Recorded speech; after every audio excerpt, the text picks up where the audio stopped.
జై తెలంగాణ, జోహార్ తెలంగాణ మన వీరులకు, జోహార్ జయశంకర్ గారికి, కేసీఆర్ గారి నాయకత్వం, కేసీఆర్ గారి నాయకత్వం.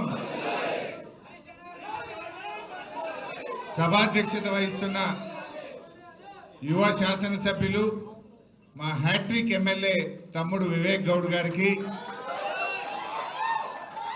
గౌరవ ప్రతిపక్ష నాయకులు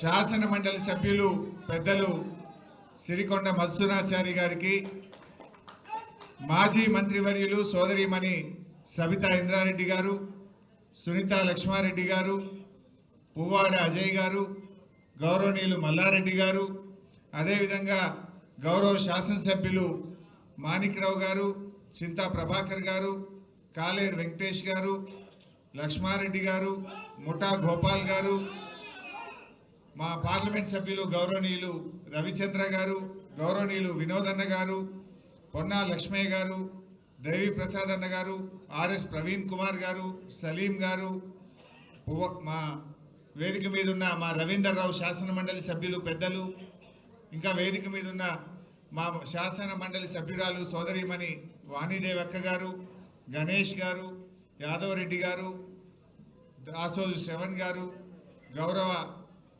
మాజీ ఎమ్మెల్యేలు, మాజీ ఎమ్మెల్సీలు, మాజీ కార్పొరేషన్ చైర్మన్లు, శాసన మండలి సభ్యులు, ఉద్యమకారులు, బీఆర్ఎస్ కుటుంబ సభ్యులు, మీడియా మిత్రులందరికీ పేరు పేరున నమస్కారం తెలియజేస్తా ఉన్నాను. ముందుగా ఈ కార్యక్రమంలో పాల్గొంటున్న మీకు, తెలంగాణ రాష్ట్ర ప్రజలకు, యావత్ ప్రపంచవ్యాప్తంగా ఉన్న తెలంగాణ బిడ్డలందరికీ రాష్ట్ర అవతరణ దినోత్సవ శుభాకాంక్షలు తెలియజేస్తా ఉన్నాను. ఈరోజు ఒక ప్రత్యేకత ఉంది. సరే, 10 ఏళ్ళు నిండి 11వ సంవత్సరంలో అడుగు పెడతా ఉన్నాం. బట్ ఈరోజు ఇంకో ప్రత్యేకత ఉంది ఈ రాష్ట్ర అవతరణ దినోత్సవానికి. ఎందుకంటే ఈ రాష్ట్రం వచ్చిందంటేనే బీఆర్ఎస్ వల్ల, కేసీఆర్ వల్ల. బీఆర్ఎస్ పార్టీ పెట్టి 25 ఏళ్ళు పూర్తయి రజతోత్సవం జరుపుకుంటున్న శుభ సందర్భంలో ఈ వార్షికోత్సవం జరుపుకోవడం నిజంగా నాకు చాలా సంతోషంగా ఉంది. ఎందుకంటే 25 ఏళ్ల కింద బీఆర్ఎస్ పార్టీ పెట్టినాడు ఈ రాష్ట్రంలో తెలంగాణ పదం నిషేధించబడ్డది. జై తెలంగాణ అని అసెంబ్లీలో మాట్లాడలేనటువంటి పరిస్థితి. ఆ రోజుల్లో కేసీఆర్ గారు పార్టీ పెట్టి ఈ రాష్ట్రాన్ని సాధించారు. ఇక్కడ ఉన్నటువంటి మీకు తెలుసు, 25 ఏళ్ల కింద తెలంగాణలో పరిస్థితి ఏంది. మీకే కాదు, ఈ రాష్ట్ర ప్రజలందరికీ తెలుసు. 25 ఏళ్ల కింద తెలంగాణ పరిస్థితి ఏంటంటే బొంబాయి, బొగ్గుబాయి, దుబాయి, వలసలు, ఆత్మహత్యలు, ఆకలి చావులు. ఇది 25 ఏళ్ల కింద నాటి తెలంగాణ పరిస్థితి. కానీ కేసీఆర్ గారు పట్టుబట్టి ఇవాళ ఆయన తనకు పదవులకు రాజీనామా చేసి జై తెలంగాణ అని ఉద్యమాన్ని ప్రారంభించారు. మీరు ఆలోచించండి, ఇవాళ ఈరోజు రాష్ట్ర ముఖ్యమంత్రిపై అక్కడ ఆవిర్భావ వేడుకలు జరుపుతున్నారంటే దానికి బీఆర్ఎస్ పార్టీ కారణం కాదా? దానికి కేసీఆర్ కారణం కాదా? నిజంగా కేసీఆరే లేకపోతే, బీఆర్ఎస్ పార్టీయే పుట్టకపోతే ఈరోజు రాష్ట్ర ఆవిర్భావ వేడుకలు మనం జరుపుకునే వాళ్ళమా? ఒక్కసారి గుండె మీద చేసి ఆలోచించండి అని నేను అడుగుతా ఉన్నా. ఎందుకంటే ఊసీల లెక్క గతంలో కూడా చాలా మంది ఊసీలు పుట్టినట్టు తెలంగాణ పార్టీలు పుట్టినాయి. ఊసీళ్ళు అంతరించిపోయినట్టు ఆ పార్టీలు అంతరించిపోయిన పరిస్థితి మనం చూసాం. కేసీఆర్ ఏమి ధనవంతుడు కాదు, కేసీఆర్ ఏమి బలవంతుడు కాదు, ఆయనకేమీ అంగబలం లేదు, అర్ధబలం లేదు. కానీ కేసీఆర్కు ఉన్నది గుండె బలం. ఆ గుండె బలంతో, ఆత్మబలంతో ఆయన పట్టుబట్టి రాజీ లేని పోరాటం చేసి తెలంగాణ సాధించిండు కేసీఆర్ గారు. ఇలా అనేక ఉదంతాలు ఉన్నాయి, చెప్పుకోవాలంటే చాలా ఉన్నాయి. ఆనాడు తెలంగాణ ప్రజాసమితి గౌరవనీయులు డాక్టర్ చెన్నారెడ్డి గారి ఆధ్వర్యంలో కూడా ఉద్యమం జరిగింది, తొలి దశ తెలంగాణ ఉద్యమం. ఆనాడు కూడా మా సోదరిమణి నాగమ్మ ఉన్నది, అప్పుడు కూడా పాల్గొన్నది, ఇప్పుడు కూడా పాల్గొన్నది. ఆనాడు 11 ఎంపీలు గెలిచాం. 11 ఎంపీలు గెలిస్తే ఆనాడు ప్రధానమంత్రిగా ఉన్న ఇందిరాగాంధీ, నాటి కాంగ్రెస్ ప్రభుత్వం తెలంగాణ ఇవ్వకుండా ఉద్యమాన్ని కాలరాసింది ఆనాటి కాంగ్రెస్ ప్రభుత్వం.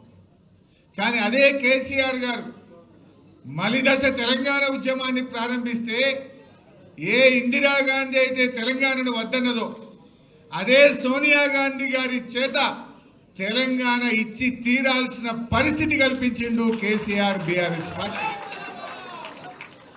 ఎందుకు? ఈ దేశంలో సంకీర్ణ యుగం నడుస్తూ ఉంది. ఈ సంకీర్ణ యుగంలో తప్పకుండా తెలంగాణ సాధ్యమవుతుంది అని చెప్పి ఆయన ఎంతో వ్యూహంతో 14 ఏళ్లు నడిపించారు.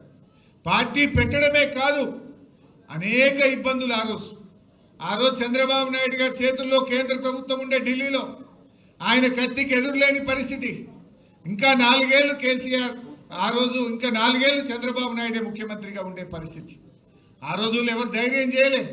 కానీ కేసీఆర్ గారు అప్పటికే ఎన్డీఏ ప్రభుత్వం 3 కొత్త రాష్ట్రాలు ఏర్పాటు చేసింది. 2000 సంవత్సరంలో జార్ఖండ్, ఉత్తరాఖండ్, అదేవిధంగా ఉత్తరాంచల్ మరియు ఛత్తీస్గఢ్ 3 రాష్ట్రాలు ఏర్పడ్డాయి. ఈ 3 రాష్ట్రాలు ఏర్పడ్డాక తెలంగాణ ప్రజల్లో ఆశలు చిగురించినాయి. ప్రజలందరూ నాయకుడి కోసం ఎదురు చూశారు. జయశంకర్ సార్, చనిపోయిన బియ్యావుల జనార్దన్ రావు గారు కేసీఆర్ గారి దగ్గరకు వచ్చి మీరు లీడ్ చేయండి, మీరు పోరాటం చేయండి, మీ వెంట మేముంటామని చెప్పి వారందరూ కేసీఆర్ వైపు చూశారు.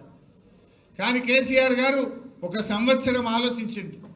ఉద్యమం ప్రారంభిస్తే ఈ తాప మళ్ళా జెండా దించొద్దు, తెలంగాణ వచ్చేది ఉంటేనే మన ఉద్యమాన్ని ప్రారంభిద్దామని కొన్ని వేల గంటల మేధోమథనం చేసి చాలా ఒక నెలల తరబడి ఆలోచించి 2001లో బీఆర్ఎస్ పార్టీని పెట్టింది.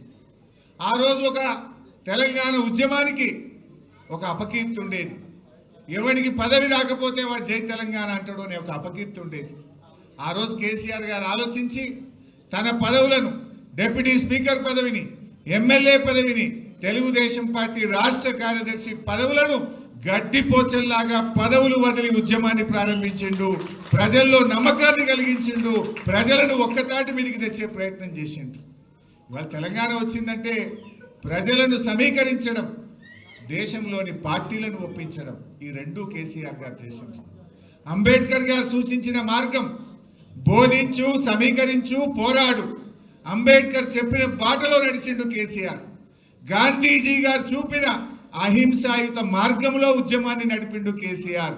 తెలంగాణ రాష్ట్రాన్ని సాధించిండు కేసీఆర్. ఎందుకంటే చాలా జాగ్రత్తగా నడిపినాడు, అహింసాయుత పద్ధతుల్లో నడిపాడు. ప్రజలను సమీకరించడంలో జల పోరాటం కావచ్చు, 610 జీవో మీద పోరాటం కావచ్చు, తెలంగాణకు జరుగుతున్న అన్యాయాల మీద గలమెత్తిండు, ప్రజలను సమీకరించాడు. ఆ ప్రయత్నంలో కేసీఆర్ గారు ఆర్ఎస్ఎస్ ఆఫీస్ నుంచి ఆర్ఎస్యు దాకా కలిసి పనిచేసిండు. అవి భిన్న ధృవాలు. ఢిల్లీలో ఆర్ఎస్ఎస్ ఆఫీస్కు పోయి వాళ్ళను కలిసి తెలంగాణ ఎందుకు కావాలో వివరించి నేల మీద కూర్చొని అన్నం తిని తన ఇస్తరాకును తనే తీసుకుపోయి అందులో వేసి వచ్చిండు. అంటే ఎందుకు చెప్తున్నా అంటే ఆర్ఎస్ఎస్ నుంచి ఆర్ఎస్యు దాకా ఆయన చేసిన ప్రయత్నం. వినోద్ అన్న గారు ఆ రోజు ఎంపీగా కేసీఆర్ గారితో పాటు ఉండేవారు. దేశంలో 33 రాజకీయ పార్టీలను ఒప్పించి లేఖలు తెచ్చి ఆనాటి యూపీఏ ప్రభుత్వం ముందు పెట్టి తెలంగాణ ఇస్తరా ఇవ్వరా అని ఒత్తిడి పెంచిన నాయకుడు కేసీఆర్. ఇవాళ చాలా మంది మాట్లాడుతున్నారు, అసలు త్యాగాలకు మారు పేరు కేసీఆర్. 3 సార్లు ఎంపీగా రాజీనామా చేసినాడు, ఒకసారి ఎమ్మెల్యేగా రాజీనామా చేసినాడు, కేంద్ర మంత్రిగా రాజీనామా చేసినాడు, ఎమ్మెల్యేగా రాజీనామా చేసినాడు. బహుశా ఈ దేశంలో త్యాగాలకు మారు పేరు ఏదైనా రాజకీయ నాయకుడు అంటే ఒక కేసీఆర్ మాత్రమే. త్యాగం చేసింది, రాజీనామా చేసింది తన కోసం చేయలేదు, తెలంగాణ 4 కోట్ల ప్రజల కోసం చేసిండు. ఆ త్యాగాల పునాదుల మీద తెలంగాణ సాధించిండు కేసీఆర్. ఇవాళ ఎవరెవరో మాట్లాడుతున్నారు కేసీఆర్ మీద. ఇవాళ మాట్లాడుతున్న రేవంత్ రెడ్డి ఆ రోజు మలిదశ ఉద్యమంలో డిసెంబర్ 9, 2009 తెలంగాణ వచ్చింది. ఆంధ్ర ఎమ్మెల్యేలు, ఎమ్మెల్సీలు రాజీనామా పెడితే మళ్ళీ ఇచ్చిన తెలంగాణ 27 తారీఖు వాపసు తీసుకున్నారు. ఆ రోజు జేఏసీ ఏర్పాటు చేసి తెలంగాణలో అందరు రాజీనామా చేయాలంటే ఇదే రేవంత్ రెడ్డి ఆ రోజు తెలుగుదేశం పార్టీలో ఉండి జిరాక్స్ కాగితం ఇచ్చిండు తప్ప స్పీకర్కు ఒరిజినల్ కాగితం ఇవ్వలేదు. రాజీనామా చేయమంటే ధైర్యం లేదు. రాజీనామా చేయకుండా వెన్ను చూపి పారిపోయిన నాయకుడు, ఒక్కనాడు జై తెలంగాణ అనే వ్యక్తి, అమరులకు ఒక్కనాడు శ్రద్ధాంజలి ఘటించని వ్యక్తి, ఇంకా ఆయన ఉద్యమకారుల మీద తుపాకీ పట్టుకొని బయలుదేరిన రైఫిల్ రెడ్డి ఈ రేవంత్ రెడ్డి. ఇంకొక నాయకుడున్నాడు, ఈ రాష్ట్ర బీజేపీ అధ్యక్షుడు. ఆనాడు బీజేపీకి ఇద్దరే ఎమ్మెల్యేలు, ఎండల లక్ష్మీనారాయణ గారు, కిషన్ రెడ్డి గారు. తెలంగాణ కోసం రాజీనామా చేయాలంటే కేసీఆర్ గారు మేమందరం రాజీనామా చేసినాం. బీజేపీకి వెళ్ళి రాజీనామా చేయమంటే పాపం ఎండల లక్ష్మీనారాయణ గారు రాజీనామా చేసిండు. ఇదే కిషన్ రెడ్డి గారు ఆనాడు రాజీనామా చేయకుండా వెన్ను చూపి పారిపోయిన వ్యక్తి. అంటే బీజేపీ అధ్యక్షుడు ఆనాడు తెలంగాణ కోసం త్యాగం చేయలే, రాజీనామా చేయలే. అదేవిధంగా ఈనాటి ముఖ్యమంత్రి తెలంగాణ కోసం రాజీనామా చేయమంటే చేయకుండా పారిపోయిన వ్యక్తి. ఇవాళ వాళ్ళు కేసీఆర్ని విమర్శిస్తున్నారు, ఇవాళ వాళ్ళు బీఆర్ఎస్ పార్టీని విమర్శిస్తూ ఉన్నారు.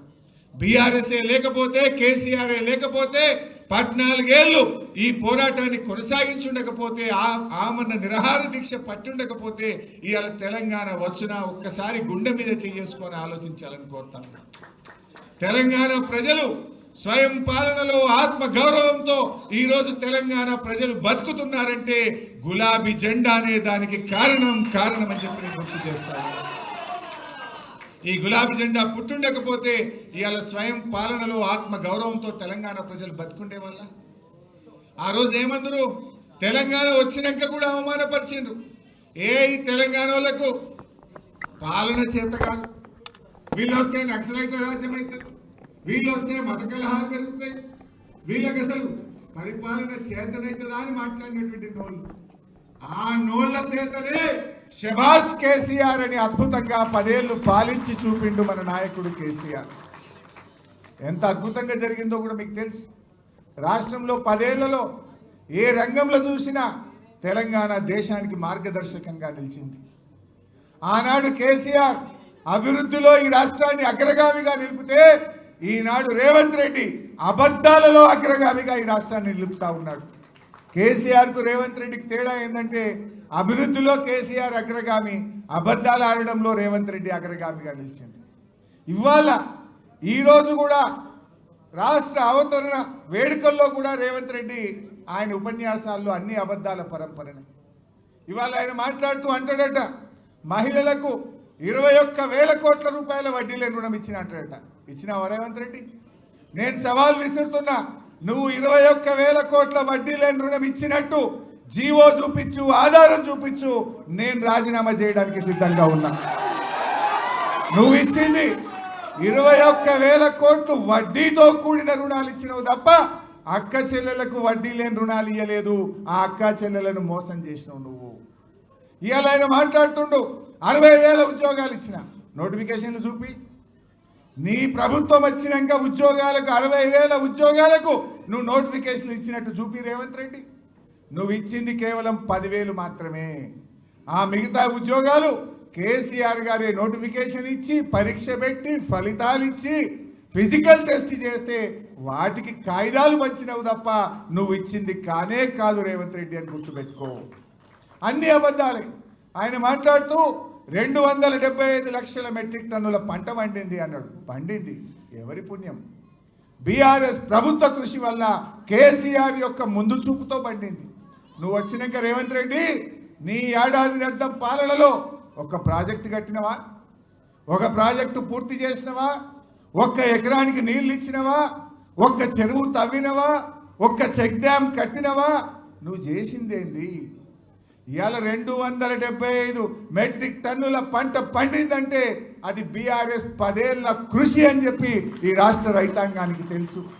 మిషన్ కాకతీయలో చెరువులు బాగు చేసినాం, పెండింగ్ ప్రాజెక్టులు పూర్తి చేసినాం, కాళేశ్వరం లాంటి మెగా ప్రాజెక్టు కట్టిండు కేసీఆర్, అనేక చెక్ డ్యాములు కట్టిండు కేసీఆర్, కాలువలకు చెరువులను అనుసంధానం చేసిండు కేసీఆర్, రైతు బంధు పెట్టిండు, రైతుల కోసం బీమా తెచ్చిండు, రైతులకు సకాలంలో ఎరువులు ఇచ్చిండు, ప్రతి మండలానికి గోడౌన్ కట్టిండు, విత్తనాలు ఇచ్చిండు, పండిన పంటంతా కొని రైతులకు ధైర్యాన్ని కల్పించి ఇవాళ ఈ రాష్ట్రం వరి ధాన్యం ఉత్పత్తిలో దేశంలో నంబర్ 1 అయిందంటే అది కేసీఆర్ ప్రభుత్వ కృషి.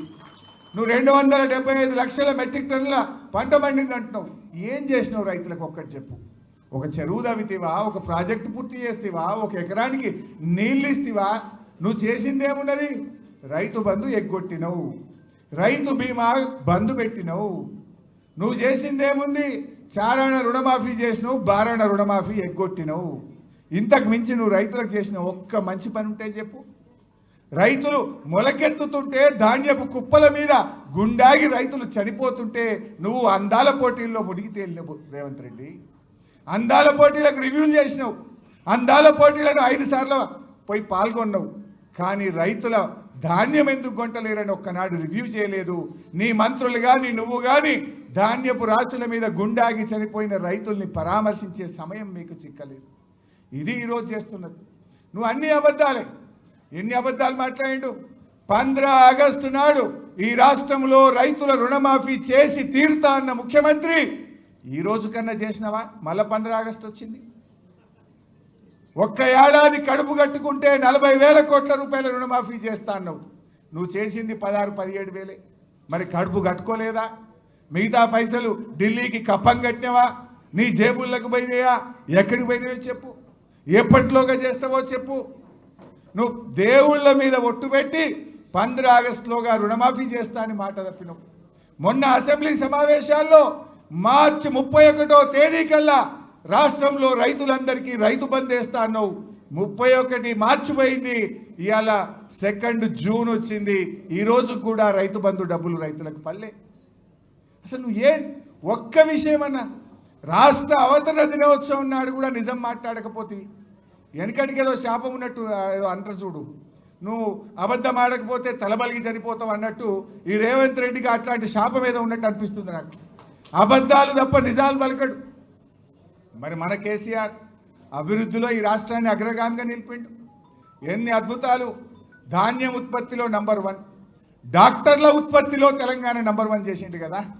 ప్రతి జిల్లాకు ఒక ప్రభుత్వ మెడికల్ కాలేజ్, 35 గవర్నమెంట్ మెడికల్ కాలేజీలు పెట్టి సంవత్సరానికి 10,000 డాక్టర్లను ఈ దేశానికి అందిస్తున్న రాష్ట్రంగా తెలంగాణను నిలిపిన ఘనత మన బీఆర్ఎస్ ప్రభుత్వాన్ని.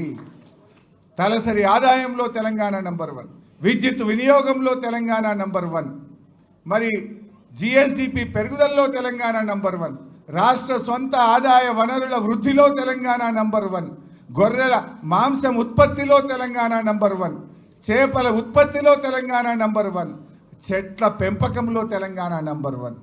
ఇట్లా కేసీఆర్ అభివృద్ధిలో తెలంగాణ నగరంగామిగా నిలిపింది. రేవంత్ రెడ్డి నువ్వు ఎన్ని అబద్ధాలు ఆడుతీవి? 6 గ్యారంటీలు అంటివి, బాండ్ పేపర్లు ఇస్తేవి, మొదటి సంతకం రుణమాఫీ మీదనే అంటివి. నీ అబద్ధాలకు హద్దు పద్దు ఉన్నదా? అధికారంలో రాకముందు అబద్ధాలే, అధికారంలో వచ్చిన తర్వాత కూడా అబద్ధాలు. కానీ కేసీఆర్ ఒక్కటే చెప్తుంటాడు, మనం అధికారంలో ఉన్న ప్రతిపక్షంలో ఉన్న మన ఆలోచన అంతా తెలంగాణ కోసం కావాలి, తెలంగాణ ప్రజల కోసమే పనిచేయాలని చెప్పి ఇవాళ కేసీఆర్ ఆలోచనలో పనిచేస్తున్న పార్టీ బీఆర్ఎస్ పార్టీ. ఇవాళ ప్రతిపక్షంలో ఉన్నా మనం ఎక్కడ ఆగుతలేం కదా. ఈ ప్రభుత్వం మెడలు వంచి ఆ 16-17 వేల కోట్ల రుణమాఫీ అయిందంటే బీఆర్ఎస్ పోరాటం వల్ల అవుతా ఉంది. ప్రతి అడుగడుగున ఈ ప్రభుత్వం తప్పిదాల మీద మూసి బాధితుల్ని కాపాడింది ఎవరు? BRS party. నువ్వు హైడ్రా పెట్టి పేదల ఇండ్లు కూలిస్తే ఆ పేదలకు అండగా నిలబడ్డది ఎవరు? BRS party. ఇవాళ నువ్వు చేసే అరాచకాలు ప్రతి విషయంలో కూడా బీఆర్ఎస్ ఇవాళ తెలంగాణ ప్రజలకు ఒక శ్రీరామ రక్షలాగా, ఒక కవచంలాగా నిలబడతా ఉంది. నువ్వు ఏం చేసినావు రేవంత్ రెడ్డి? నువ్వు 18 నెలలు అయింది, ఒక్క మంచి పని ఉన్నదా? కేసీఆర్ కిట్టు బంధు పెట్టినావు, రైతు బంధు పెట్టినావు, ఇవాళ బతుకమ్మ చీరలు బంధు పెట్టినావు, విద్యార్థులకు ఫీజు రియంబర్స్మెంట్ బంధు పెట్టినావు. ఉన్న పథకాలు బంద్ చేయడం తప్ప నువ్వు చేసిన మంచి పని ఉందా? చేసిండు రేవంత్ రెడ్డి. ఏమైనా చేసిండు అంటే బీఆర్ఎస్ ప్రభుత్వంలో మంచి పనులు ఏవైతే జరిగినాయో వాటి మీద కమిషన్లు మాత్రం వేసిండు. ఇవాళ రాష్ట్రం వచ్చిన 6 నెలల్లోనే 24 గంటల నాణ్యమైన కరెంట్ ఇచ్చిండు కేసీఆర్. పరిశ్రమలకు, రైతులకు, గృహాలకు కరెంట్ ఇస్తే ఆ కరెంటు మీద కమిషన్ వేసిండు. ఇవాళ కాళేశ్వరం ప్రాజెక్టు కట్టి 20 లక్షల ఎకరాలకు బీఆర్ఎస్ ప్రభుత్వం నీళ్లు ఇచ్చింది. ఈ మూర్ఖులు ఏం మాట్లాడతారు?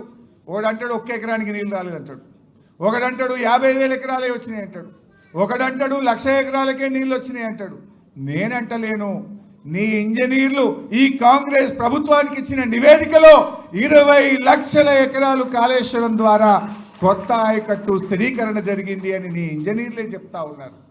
అలాంటి అద్భుతమైన ప్రాజెక్టు కాళేశ్వరం మీద ఒక కమిషన్ వేసిండు. అంటే బీఆర్ఎస్ ప్రభుత్వం చేసిన మంచి పనుల మీద కమిషన్లు వేస్తున్నావు. నీ పాలనలో కాంట్రాక్టర్ల దగ్గర 20% కమిషన్లు తీసుకుంటున్నావు. ఆనాడు జరిగిన మంచి పనుల మీద కమిషన్లు వేసుడు, నీ పాలనలో కాంట్రాక్టర్ల దగ్గర 20% కమిషన్లు తీసుకున్నాడు. ఇంతకు మించి నువ్వు చేసింది ఏమన్నా ఉన్నదా? నువ్వు చేసిన ఒక్క మంచి పని ఉన్నదా? ఒక్కసారి అలా ఆలోచించాల్సినటువంటి అవసరం ఉంది. ప్రజలకు అర్థమైపోయింది. ప్రజలు మళ్ళీ కేసీఆర్ కావాలి, బీఆర్ఎస్ కావాలని కోరుకుంటున్న పరిస్థితి ఉంది. ఇవాళ రేవంత్ రెడ్డి మాట్లాడితే పైసలు లేవంటాడు, దివాలా దివాలా అని మాట్లాడతాడు. నా దృష్టిలో ఎవడైతే తెలంగాణ రాష్ట్రం దివాలా దివాలా అని మాట్లాడుతుండ్రో వాళ్ళంతా దివానాగాన్లే. దివానాగాడు ఎవడన్నా అయితేనే వాడు దివాలా అని మాట్లాడతాడు. కేసీఆర్ ఎప్పుడు మాట్లాడినా ఒక ఆత్మవిశ్వాసం కలిగిస్తుండే. నాది అభివృద్ధిలో పోతున్న దేశం, నా రాష్ట్రం, నాది సర్ప్లస్ స్టేట్, నా రాష్ట్రం బలమైనటువంటి ఆర్థికంగా బలమైన రాష్ట్రం అని కేసీఆర్ చెప్పి ఈ రాష్ట్ర ప్రజల్లో ధైర్యాన్ని నింపేవాడు, పాలనను ముందుకు తీసుకుపోయేవాడు. కానీ రేవంత్ దివాలా దివాలా అనే దిక్కుమాలిన ప్రచారం చేసి తాను తీసుకున్న గోతిలో తానే పడ్డాడు. ఈరోజు ఇవాళ రిజిస్ట్రేషన్ ఆదాయం తగ్గింది, జిఎస్టీ తగ్గింది, మైనింగ్ తగ్గింది, రాష్ట్ర స్వంత ఆదాయ వనరులు తగ్గిముఖం పట్టినాయి. ఇది నీ పాలన చేతగాక, నీ వైఫల్యం వల్ల ఇవాళ తెలంగాణ ఆగమవుతుంది. కేసీఆర్ హయాంలో రాష్ట్ర అభివృద్ధి, రాష్ట్రం యొక్క ఆదాయం ఆకాశం వైపు చూస్తే రేవంత్ ఏడాదిని అర్థంలో అది నేల వైపు చూస్తూ ఉంది. నాడు రాష్ట్రం యొక్క ఆదాయం 60,000 కోట్ల నుంచి 2,60,000 కోట్లకు 10 ఏళ్లలో కేసీఆర్ పెంచి చూపించిండు. కానీ రేవంత్ ఏడాదిని అర్థంలో ఆదాయం తగ్గుముఖం బట్టి నేలముఖం చూస్తున్నటువంటి పరిస్థితి వచ్చింది. ఇది నీ వైఫల్యం, నీ చేతకాంతనం వల్ల జరిగింది. బట్ ఏది ఏమైనా ఇవాళ ప్రజలు క్లియర్గా ఉన్నారు. ఇవాళ ఎన్నికలు జరిగితే 100 సీట్లతో మళ్ళీ బీఆర్ఎస్ అధికారంలోకి వస్తుంది. కొంతమంది మాట్లాడుతున్నారు బీజేపీతో బీఆర్ఎస్ కలుస్తుంది లేదా పొత్తు పెట్టుకుంటుందని. కేసీఆర్ గారు మొన్ననే కుండబద్దలు కొట్టినట్టు చెప్పిండు. అయినా అసలు బీజేపీకి తెలంగాణ మీద హక్కు ఉన్నదా? ఆనాడు 1996లో 1 ఓటు 2 రాష్ట్రాలని చెప్పి 2000 సంవత్సరంలో 3 రాష్ట్రాలు ఏర్పాటు చేసి తెలంగాణకు మొండి చేయి చూపిందే బీజేపీ.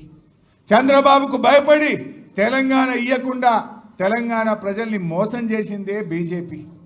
అసలు కేంద్రంలో 8 ఎంపీలు గెలిపిస్తే గుండు సున్నా పెట్టి బడ్జెట్లో తెలంగాణకు మొండి చేయి చూపిందే బీజేపీ. ఇవాళ పోలవరం జాతీయ ప్రాజెక్టు ఇవ్వడం కాక బనకచెర్ల గోదావరి లింకుకు మళ్ళా తెలంగాణ నోరుగొట్టి తెలంగాణలో గోదావరి నీళ్లకు అన్యాయం చేసే అక్రమ ప్రాజెక్టుకు వత్తాసు బలికి నిధులు ఇస్తున్నదే బీజేపీ. ఇంకా బీజేపీ ఏ ముఖం పెట్టుకున్నట్టు ఏం చేసింది బీజేపీ? ఓ జాతీయ ప్రాజెక్ట్ ఇచ్చిందా? ఒక మెడికల్ కాలేజ్ ఇచ్చిందా? ఏం చేసింది బీజేపీ? తెలంగాణకు అన్యాయం చేసింది బీజేపీ. గోదావరి బనకచెర్ల మీద కిషన్ రెడ్డి మాట్లాడాడు, బండి సంజయ్ మాట్లాడాడు, ఈటల రాజేందర్ మాట్లాడాడు. ఎందుకు మాట్లాడరు అని నేను అడుగుతా ఉన్నా. ఆ బనకచెర్ల గోదావరి ప్రాజెక్టు తెలంగాణ అది శాపం కాబోతుంది. అది కడితే గోదావరి జలాల్లో తెలంగాణకు తీవ్రమైనటువంటి నష్టం జరుగుతుంది.